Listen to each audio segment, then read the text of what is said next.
You need to jump on this right now. Just call 909-406-7400. Obviously, an offer like this is not going to last. So call now, 909-406-7400 for your 3-day, 2-night Vegas vacation. That number again, 909-406-7400. Call now. NBC News Radio, I'm Brian Shook. The White House is insisting that a gas tax holiday is not off the table. What the president is doing is using every tool available to him to bring prices down for the American people at the pump. Communications Director Kate Bedingfield said all options are being considered to bring relief to Americans struggling with soaring gas prices. Many lawmakers are concerned that suspending the gas tax would take money away from the Federal Highway Trust Fund, which helps pay for highways and mass transit.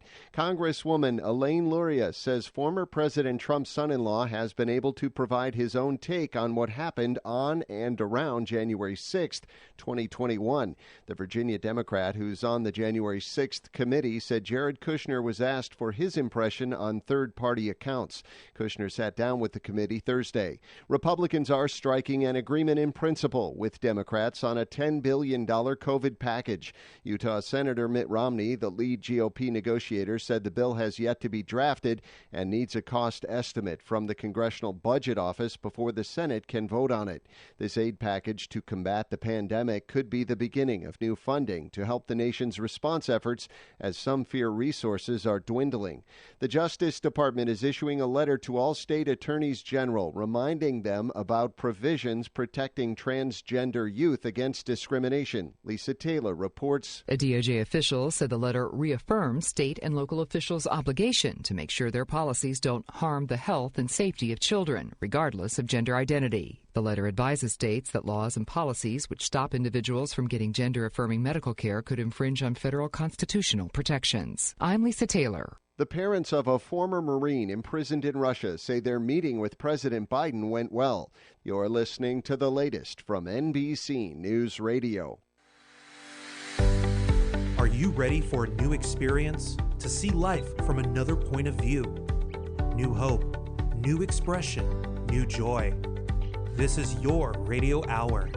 Welcome to Viewpoint with Father John.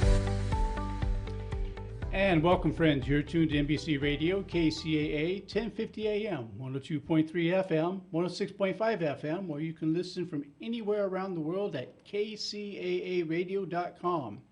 This is Viewpoint with Father John. I am your host, Father John Reed.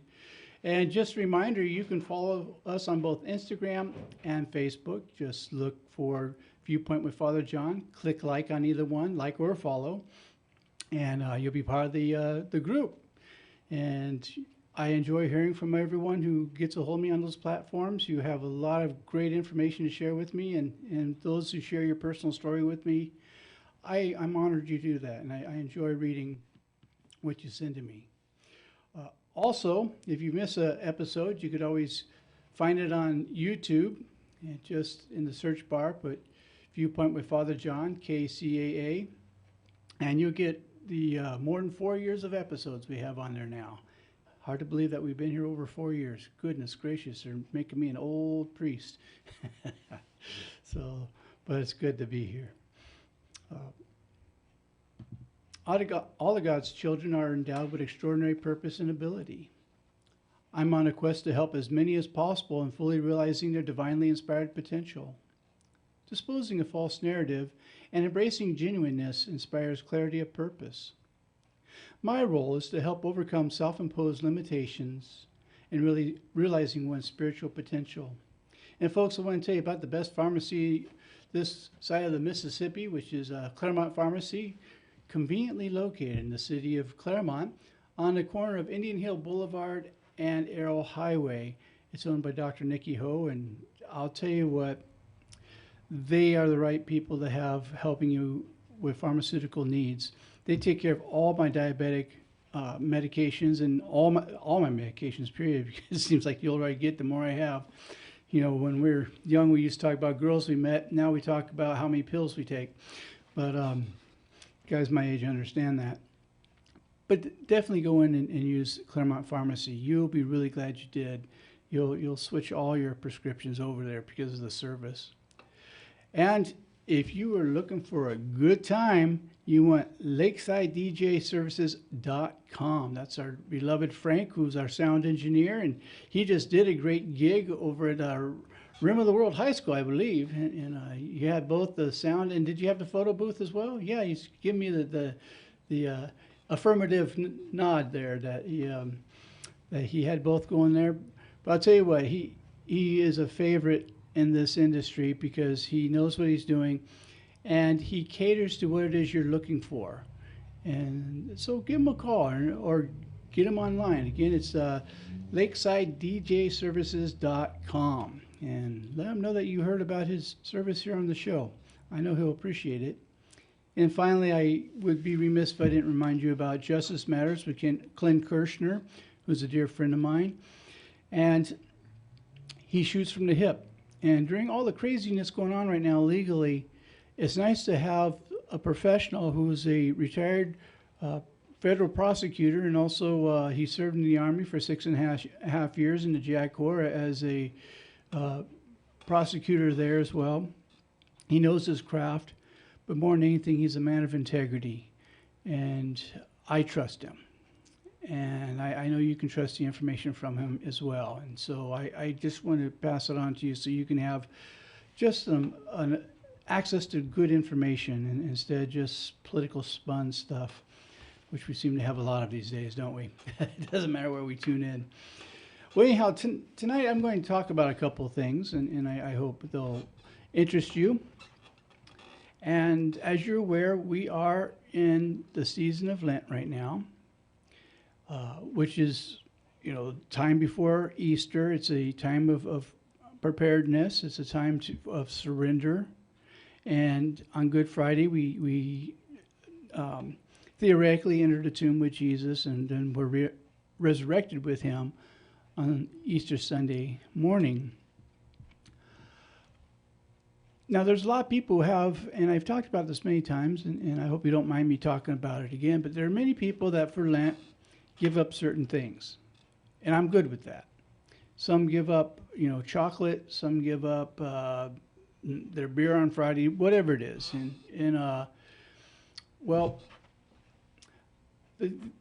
I think what means more to God would be if maybe you gave up a resentment, or the need to be right, or give up an old grudge. That they say we Irish, there's two things we never lose, a bottle and a grudge.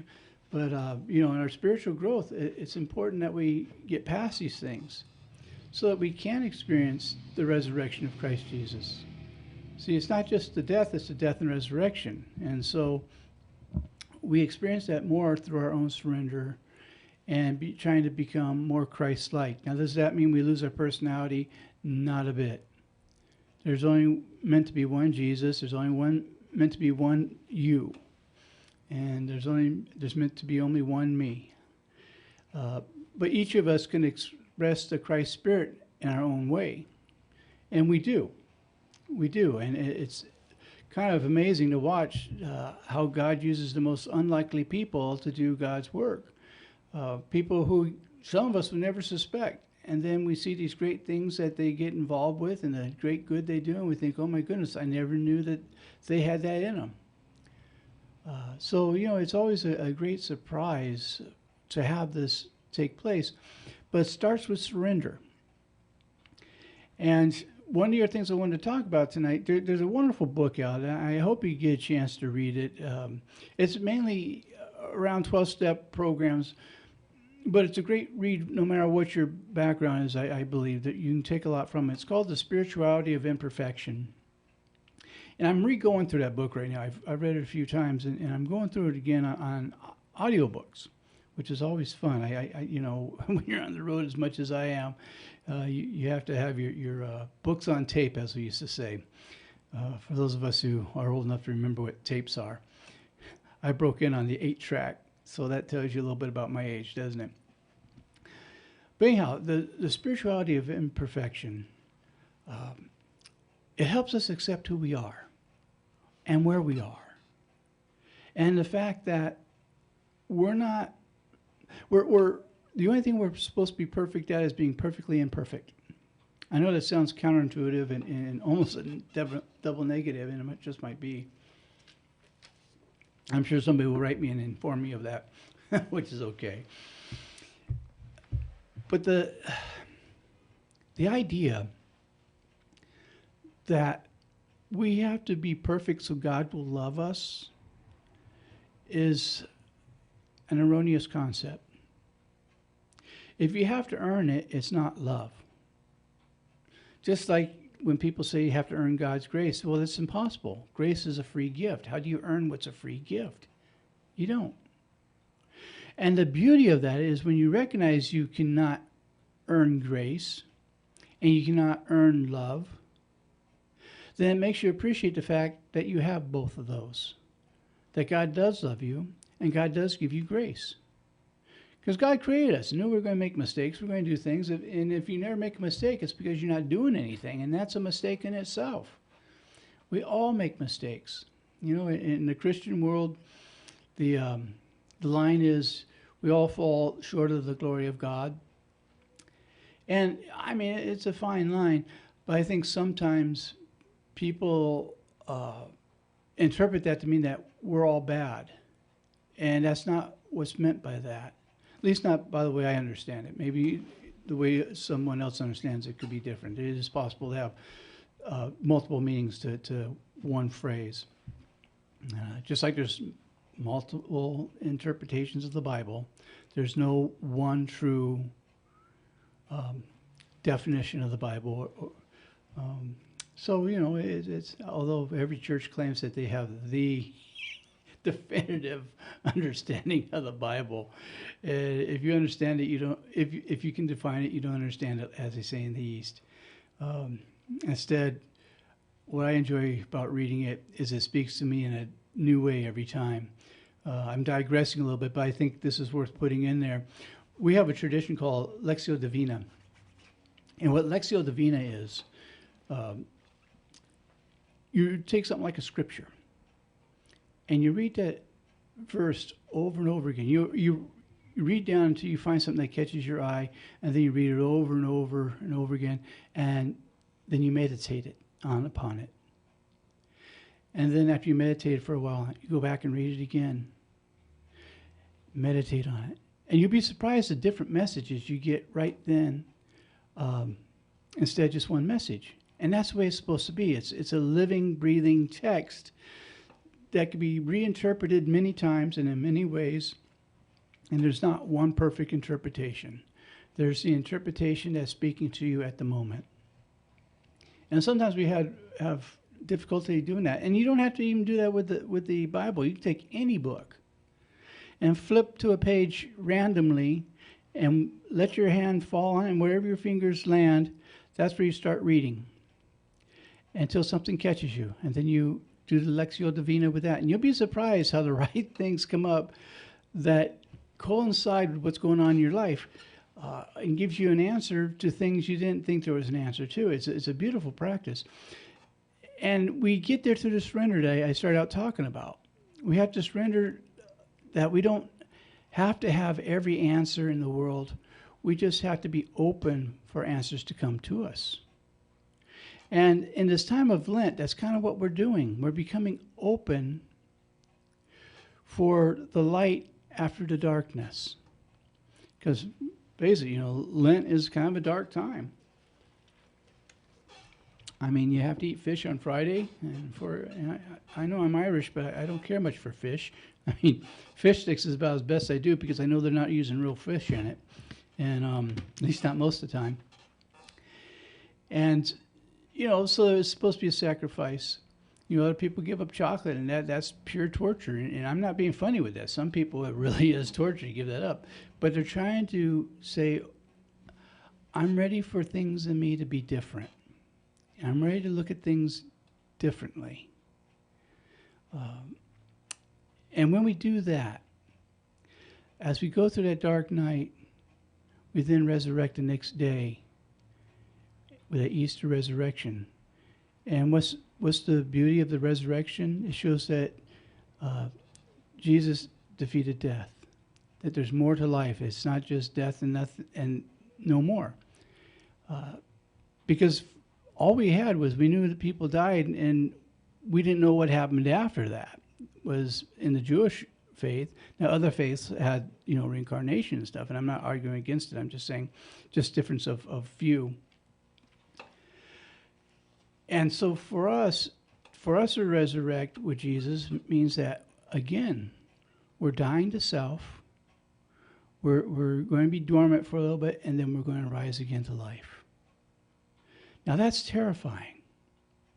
And the fact that we do this over and over and over again, I mean, you watch nature, what happens? The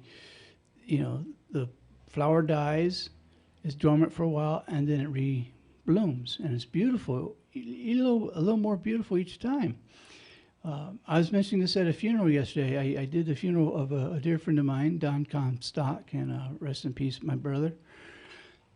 And we talked about that, about we discard the bodies, we discard a garment of clothing, but that which is deep in us, the faith we had before we were born, as the Buddhists say, that goes on. And Jesus helped to reveal that to us, that this isn't the end. And that what's going to happen is just going to be a new understanding of love and of life, which to me are synonymous. So this is a great time for us, and Easter's just in a couple weeks. But during this time of Lent, really consider, what are you ready to surrender? Where are you ready to see with new eyes in the resurrection? Because each night is kind of a death and resurrection. Because until we do die, that's the closest we get to dying is sleeping. And but we all come back with life the next day. And even when we don't wake up in this body, life is eternal. And that's what the Easter message reveals to us. It's eternal. It's beyond what we see with our eyes, and it's beyond time. We're used to the concept of time, where eternity, time does not exist anymore. It's irrelevant. But that's a concept that in our mortal coil, as it says in the Bible, we just can't comprehend. And so we become afraid. And so when we come back from break, I want to talk a little bit about being more in love with life than being afraid of death. And so you're listening to Viewpoint with Father John, and we'll be back in 90 seconds.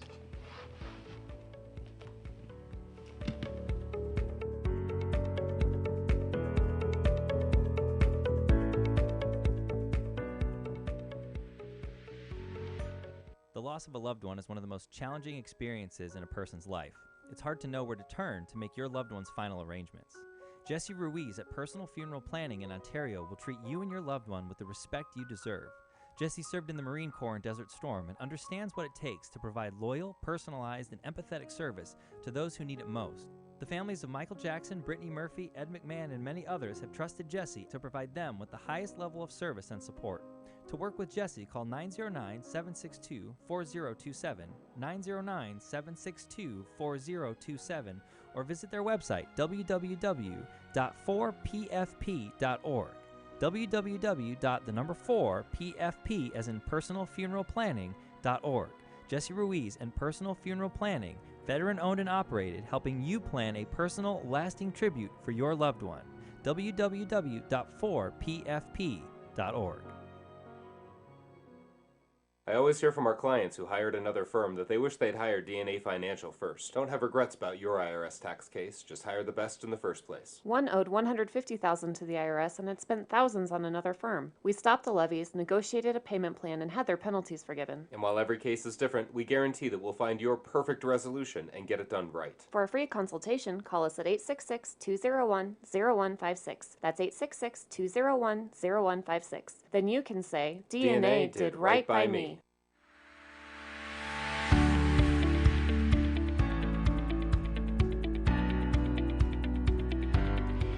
And welcome back, friends. You're tuned to NBC Radio, KCAA, 1050 AM, 102.3 FM, 106.5 FM, or you can listen from anywhere around the world at kcaaradio.com. This is Viewpoint with Father John, and I am your host, Father John Reed.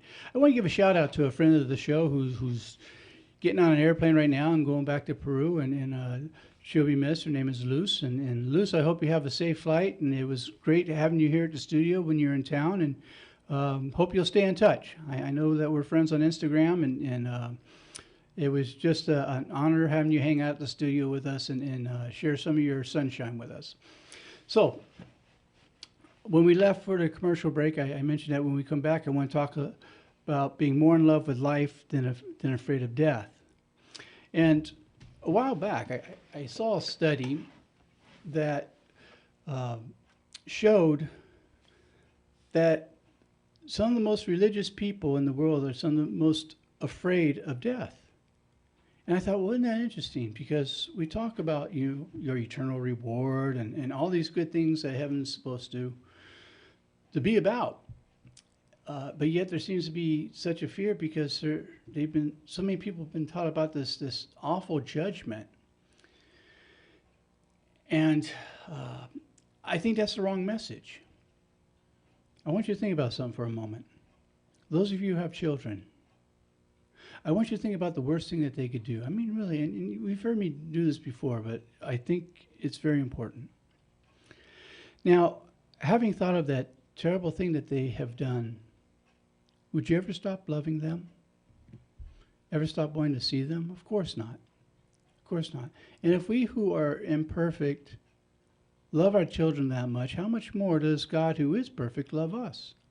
And if God loves us that much, more than we love our children, and we will never cast our children into hell, right?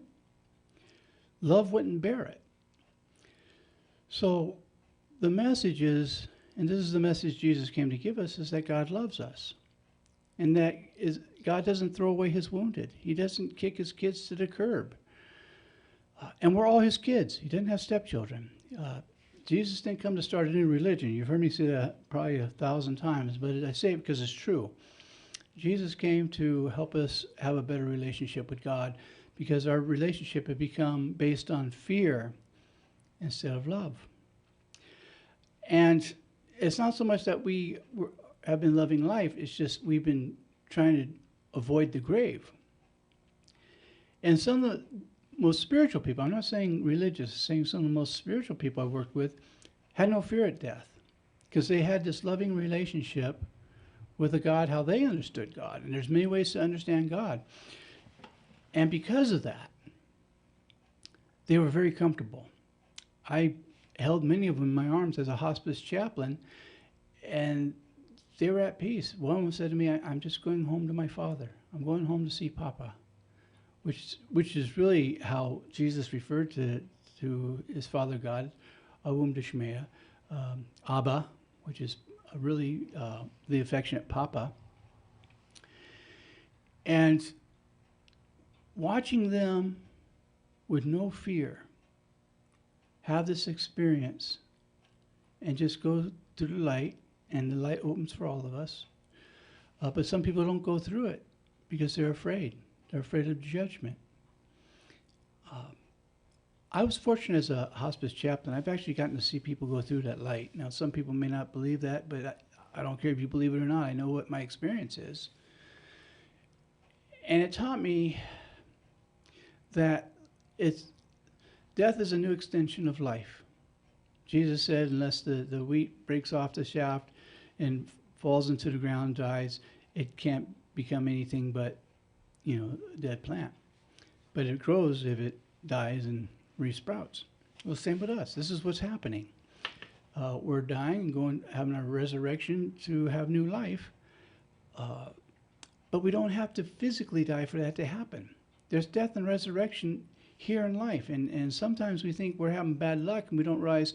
No, we're just in the process of death and resurrection. We're dying to the old self, laying in that for a few days or a few hours or a few minutes, doesn't matter which. And then we're being resurrected into new consciousness. And you don't have to die for that. It's an understanding of life in a new way. And I've had that experience many, many times when I've had to surrender everything. And it felt like I was dying. It really did. Only to resurrect in a different place would some benefits I wouldn't have had without that death experience. A new understanding of my relationship, and again, relationship opposed to arrangement with God, which is something we talk about quite a bit on the show. So how do we fall in love with life? We talk about, we have that fear of death, and at some point, if we become at peace with whatever our concept of God is, or be willing to take God out of the box and have a new definition of God, that's always kind of nice too. That's what I've had to do in my spiritual growth. But how do we fall in love with life? By taking some risks. If we're living a sheltered life, we're living a fear-based life. Now that doesn't mean don't take precautions. I don't believe in playing foolhardy. But we have to take some risks. We have to let some people in. We have to be willing to do good for others without asking anything in return, without expecting anything in return. When we do these things, we fall in love with life. Around 12-step programs, I hear people talk about the transition from when they used to wake up and say, "Oh God, it's morning," till now they wake up and say, "Good morning, God." That's what I'm talking about. And if you're at that part of life where just nothing feels right, nothing feels good, you feel like a walking nerve that's exposed, and everything that touches you just hurts like heck, well, you're going to have to take some risks. You may have to do some therapy. You may need to speak to a spiritual director to help you get some new insights. But you're going to have to take some risks to say, okay, the old's not working, let me try something new. And that takes a lot of courage. Look, we go to the old because even though we don't like it, it's familiar. That's why we go back into bad relationships. We know we're not happy going back there. But in going back, at least it's familiar. We know how to dance that dance. And I've had relationships in the past where I thought I couldn't live without that person. Maybe it's an Irish thing. And we had broken up. I didn't think I could live without him. And even as we got back together, I thought, what a mistake this is. But I couldn't stop myself because I was so afraid of being alone. And when I did finally get out of one of those relationships permanently and allowed myself to feel the feelings that were there, I discovered a new thing. I discovered hope.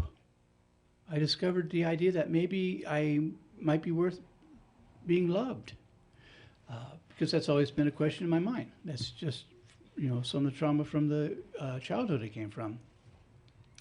But I had to be willing to let go of the old first. And I had a friend, Dr. Dorothy Love, who used to say, "John, complete the experience, bless it, and move on."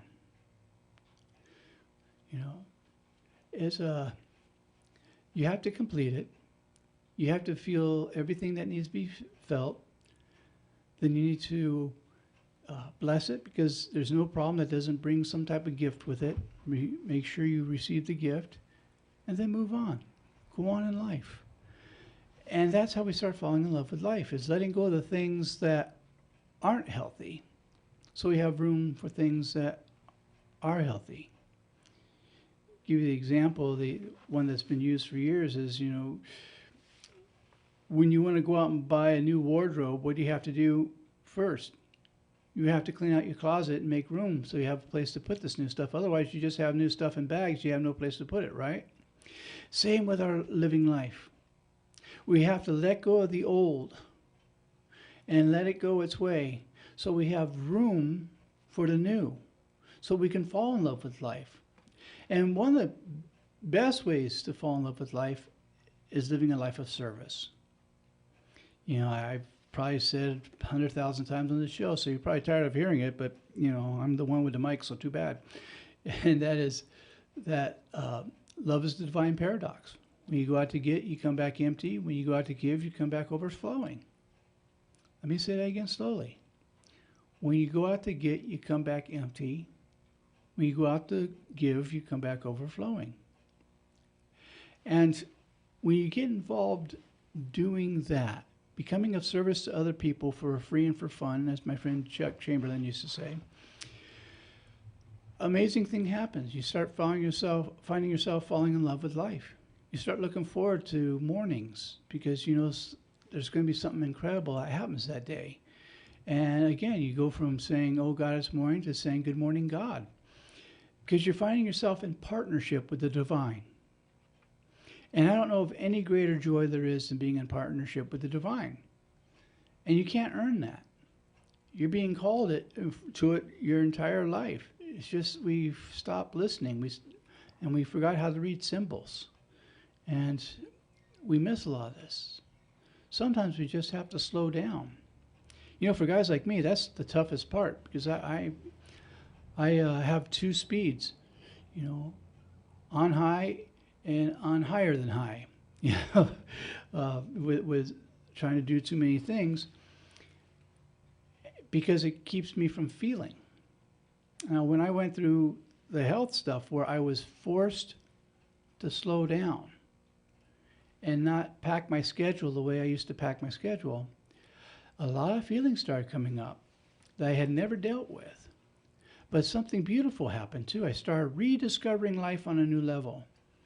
You know, taking time to go to the botanical gardens. I love to sit with the redwood trees. There's something magical to me for me doing that. And also at the botanical gardens in Clermont, they have an oak tree which is over 400 years old. And sometimes I just like to, you know, dwell underneath that tree and breathe in the wisdom of over 400 years. And I feel the connection with the tree. I feel the energy. If you don't, I'm sorry. I hope you'll go and give it more tries. Just don't expect what the feeling's supposed to be and just let where it happens happen. But I wouldn't have that if I didn't slow down some. And in the slowing down, at first it was tough, you know, because I thought if I'm not working all the time, I'm lazy, and to be lazy is a terrible thing, because it's the way I was brought up. And I've had to learn a new message. I've had to learn that it's okay to slow down, that you don't have to be the only one carrying the message, the only one carrying the water, that there's other people. And then after that, learning how to let people help me. And that was the hardest one because I have a lot of ego. I wouldn't be on radio if I didn't have a big ego, right? so I had somebody come after me on Instagram one time saying, "You must have a big ego." And I put back on the message saying, "Well, of course, I wouldn't be in radio if I didn't have a big ego." It just kind of goes together. It's just I'm aware that I have a big ego. And I'm aware I could be arrogant. But I also realize that that's part of the spirituality of imperfection. Learning how to be at peace with me as I am. And that's where I'm going with this. Part of death and resurrection of Easter is becoming comfortable in your own skin with who you are and where you are. That everything you need is right here, right now, for this very moment. Including love.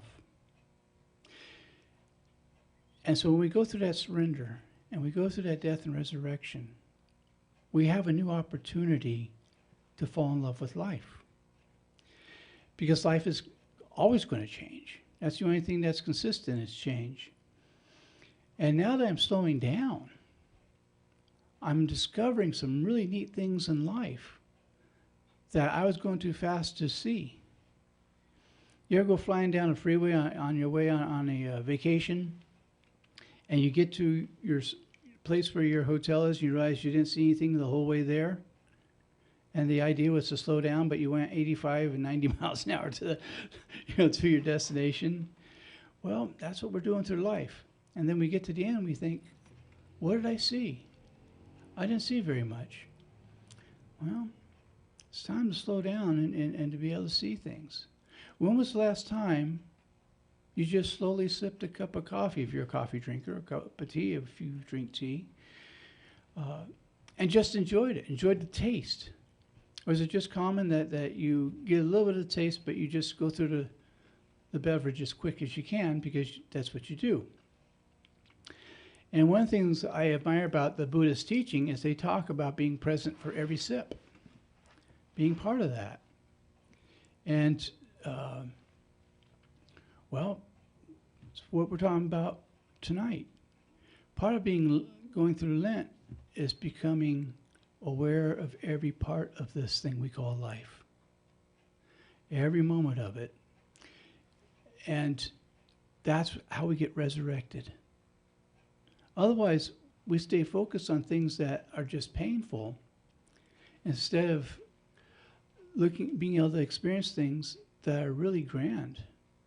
You know, I have friends that go out of their way to look for good when they go out in the world. Yeah, it's easy to find bad. It's very easy. Their idea was when they left the house, they wanted to see how much good they can recognize. And there's a little prayer that I've said for years. God, help me to not just look for you, but see you everywhere that I look and recognize you. Because God's there, but oftentimes I don't recognize God there because my head is moving so fast. And now that I'm slowing down, I'm taking more time to go into that prayer. God, reveal yourself to me in my life in a way that I will understand. Help me to see you everywhere I look, but not just see you, but to recognize you. And then I pay attention. And incredible things happen. I have a habit of going out and watching the sunset because that became important to me. Because I see God in the sunset, in the beauty. When I have an apple, I see the beauty of God in that apple. Like, wow, God cared enough to make this delicious piece of fruit that I may have it. Now, does that sound like a angry God that's looking to punish people? No. He makes delicious apples for knot-headed Irishmen like me. That can't be a bad God at all. But speaking of God, Frank is looking at me through the glass like, better get to commercial or I'm going to experience the wrath of God as in management of the radio station. So you're listening to Viewpoint with Father John. We'll be back in 90 seconds.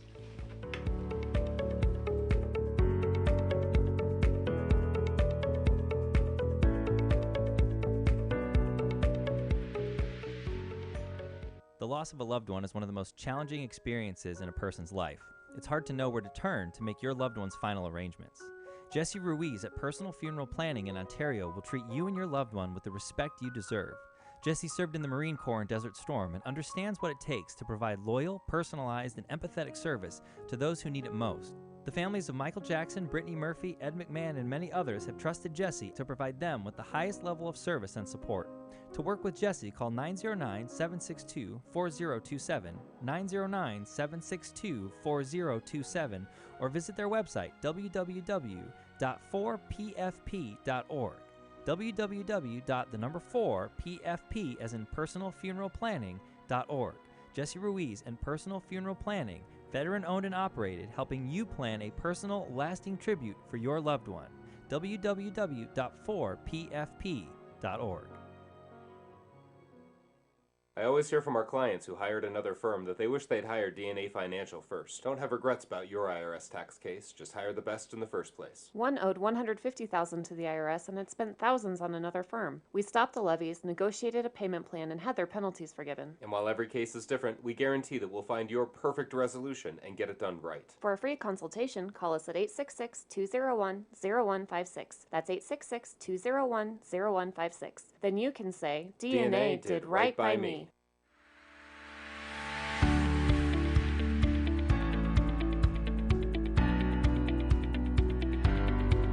And welcome back, friends. You're tuned to NBC Radio, KCAA, 1050 AM, 102.3 FM, 106.5 FM, or you can listen from anywhere around the world at kcaaradio.com.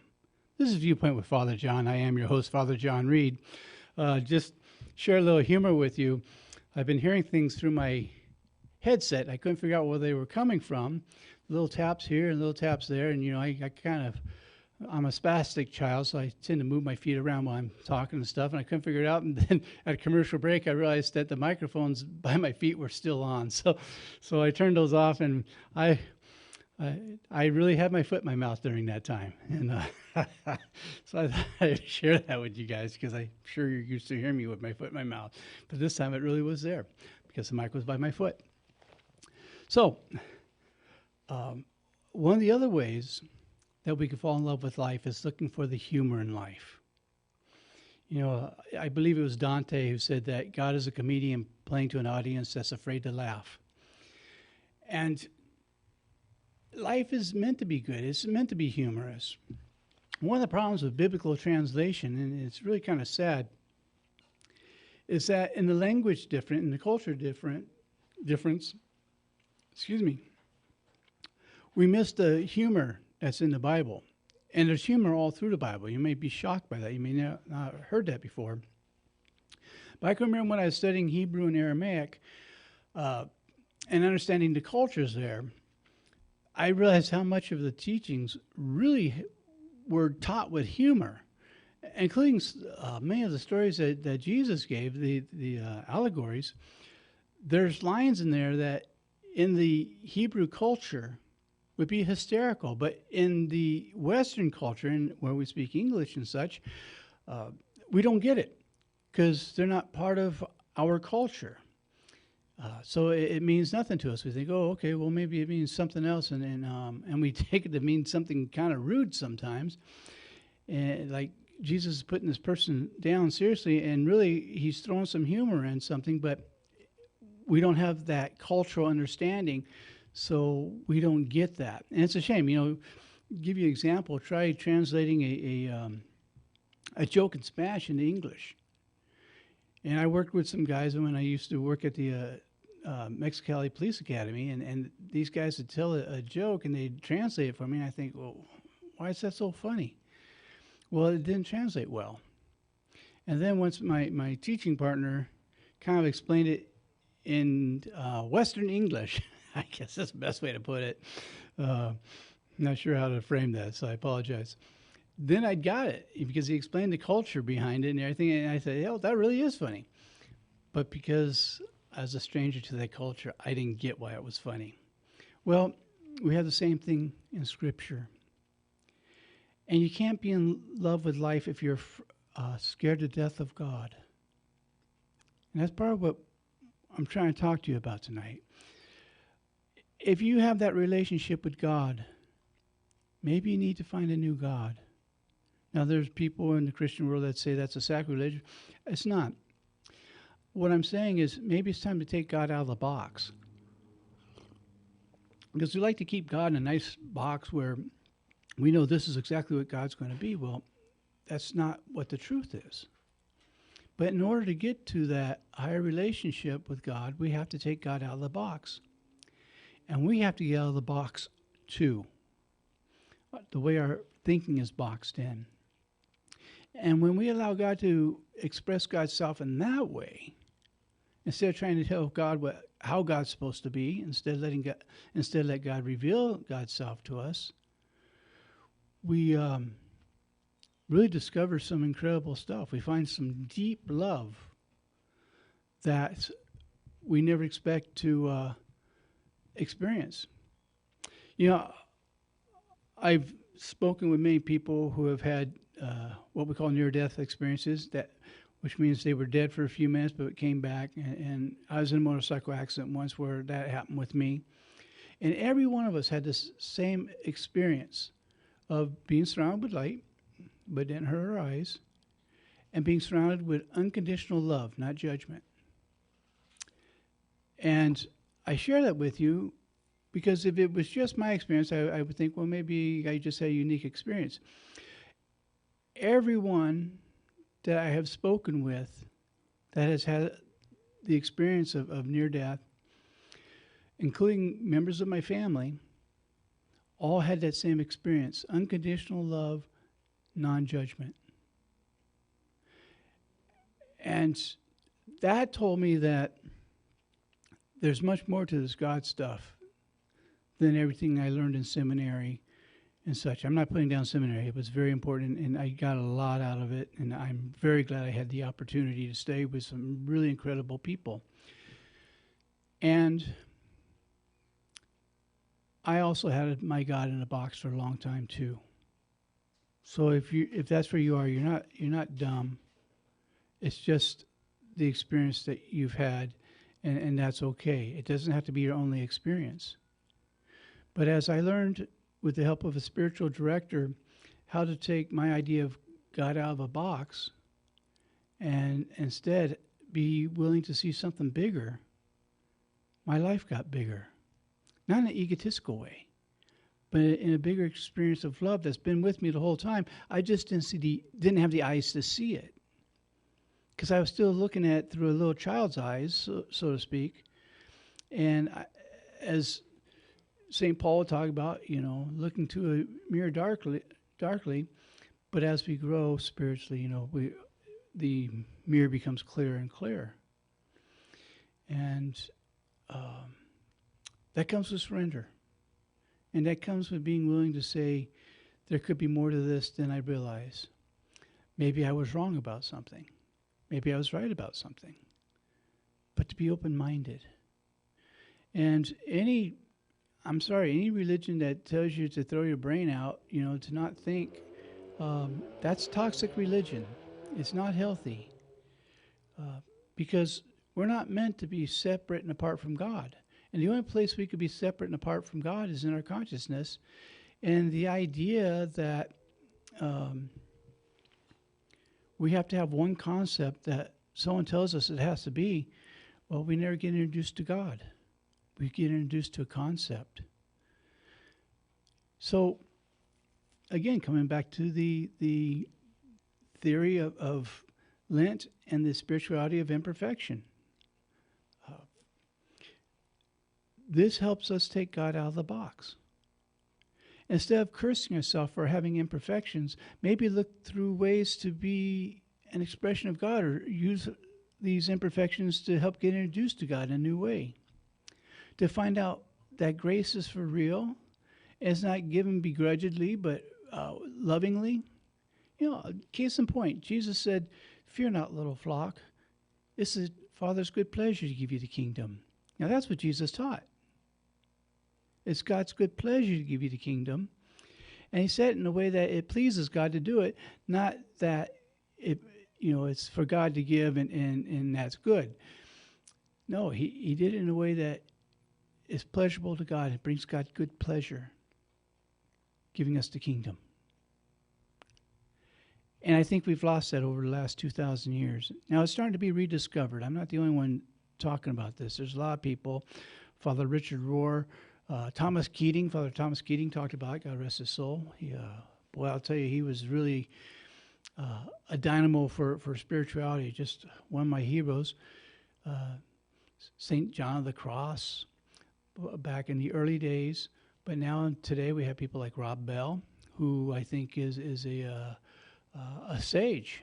He's a bit younger than me, but he's found his footing and has deep teaching, and that's why the evangelicals are so mad at him, because he's giving these secrets away. And I'm not trying to just slap down evangelicals.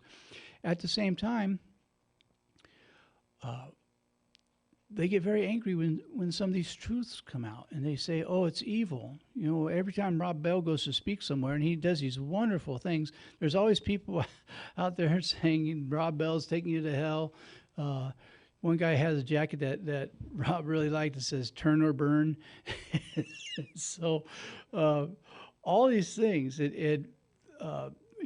Rob Bell did something really funny one time, because they would get mad at him because instead of getting angry with them, he would do stuff like he figured they'd be hungry, so he would order pizza for them while they're protesting his event, and then they get mad at him for being generous with the pizza.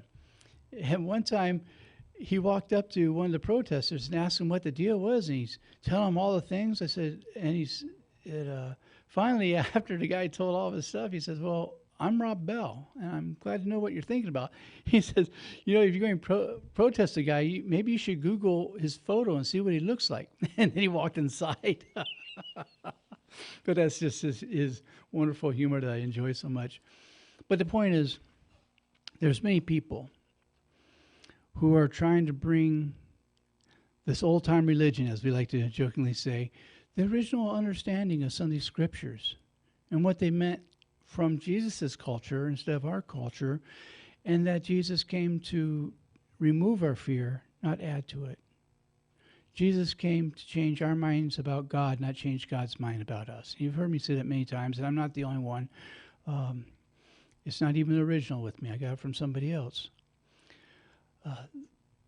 But there's this great movement, and I hope that you'll take a look at it, of helping people understand and helping you understand how beautiful life is, how beautiful God is.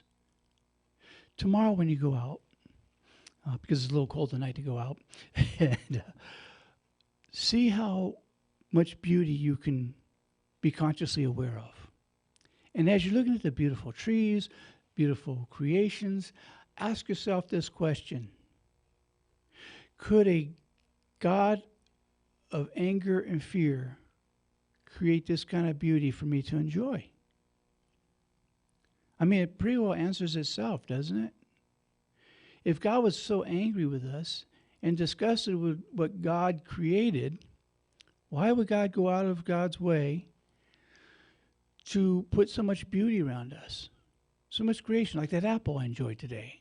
I always get excited having that apple because it's something really concrete for me that I see this very item was made with love, that I may enjoy it. How can that be a hateful God?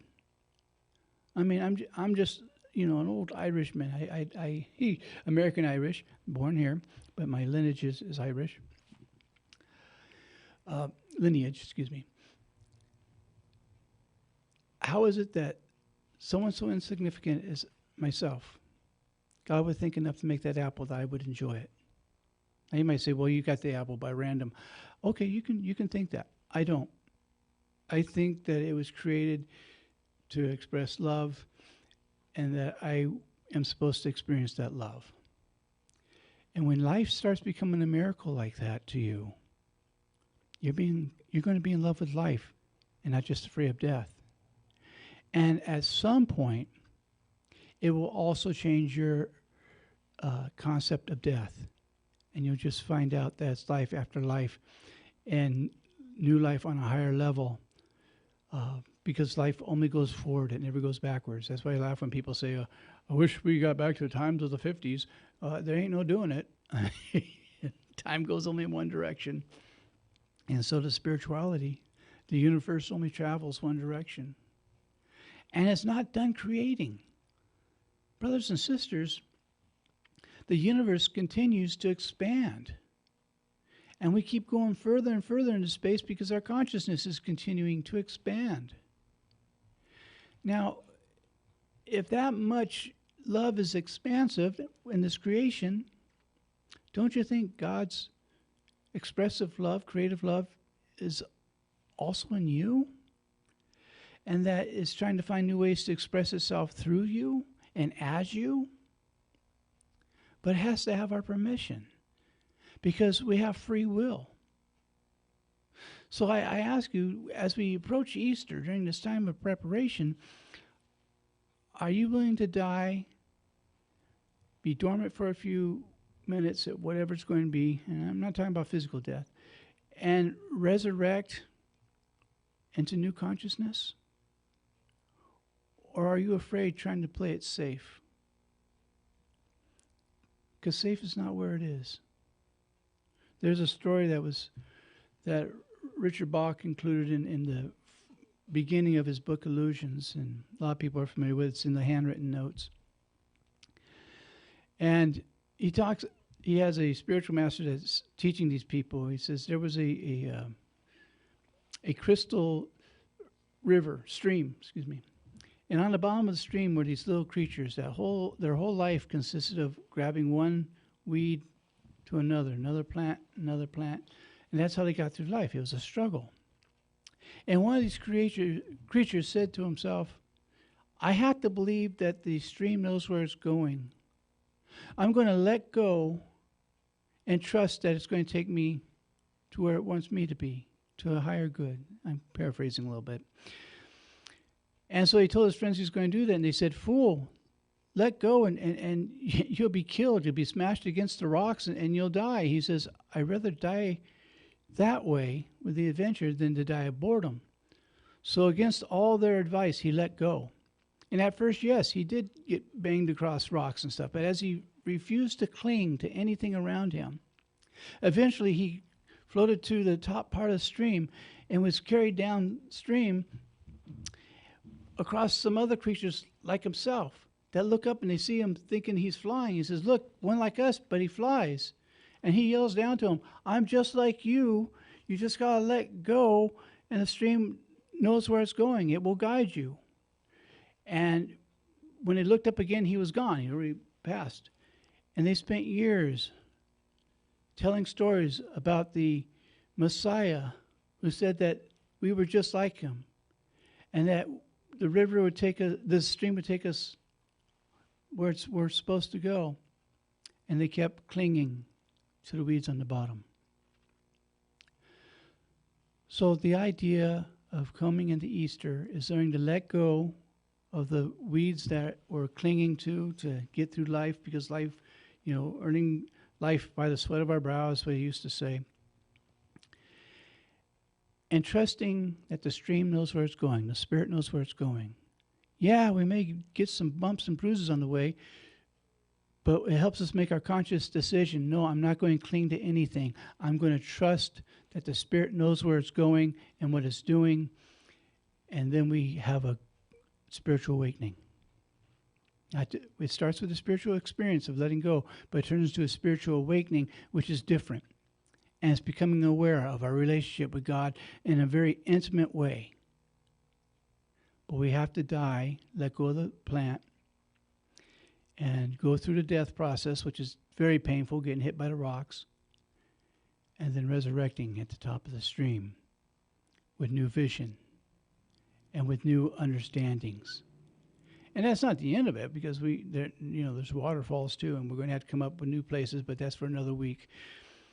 So I hope, if you take anything from tonight's message, that you'll take the risk of letting go and trust that the stream knows where it's going and where it wants to take you. And I'm looking forward to this weekend. I get to lead a retreat over at El Carmelo. They're letting the Orthodox come and do some stuff in the Roman Empire. We're all brothers. We are all brothers and sisters. But wish me well for the weekend. Those of you who pray for the people on the retreat, and pray for the retreat master that his ego gets out of the way so God could do God's work. And I want to thank Frank for being here and all the work he does. He's the best sound engineer in the business, and I'm grateful he lends his talent to this show. And I want to thank Gabby for driving me out and helping produce the show. And if no one told you this week that they love you, let me be the first. And I look forward to being with you again next week. God bless.